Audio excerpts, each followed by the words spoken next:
بسم الله الرحمن الرحيم. ياسين والقرآن الحكيم إنك لمن المرسلين على صراط مستقيم تنزيل العزيز الرحيم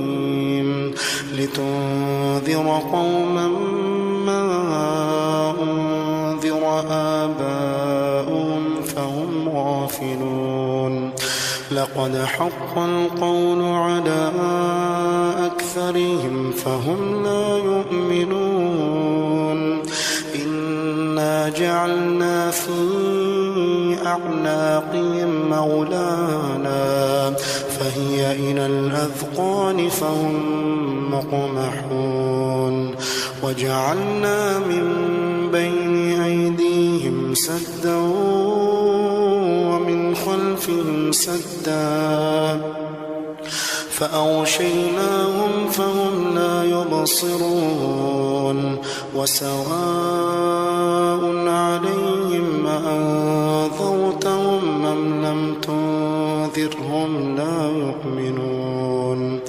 إنما تنذر من اتبع الذكر وخشي الرحمن بالغيب فبشره بمغفرة وأجر كريم إنا نحن نحيي الموتى ونكتب ما قدموا وآثارهم وكل شيء أحصيناه في إمام مبين واضرب لهم مثلا أصحاب القرية إذ جاء المرسلون إذ أرسلنا إليهم اثنين فكذبوهما فعززنا بثالث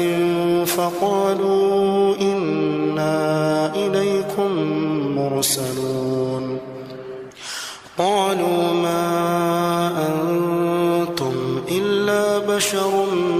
مثلنا وما أنزل الرحمن من شيء إن أنتم إلا تكذبون قالوا ربنا يعلم إنا إليكم لمرسلون وما علينا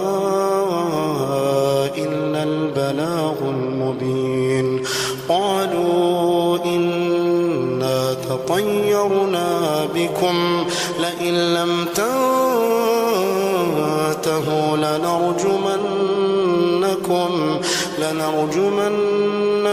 وليمسنكم منا عذاب أليم قالوا طائركم معكم أئن ذكرتم بل أنتم قوم مسرفون وجاء من أقصى المدينة رجل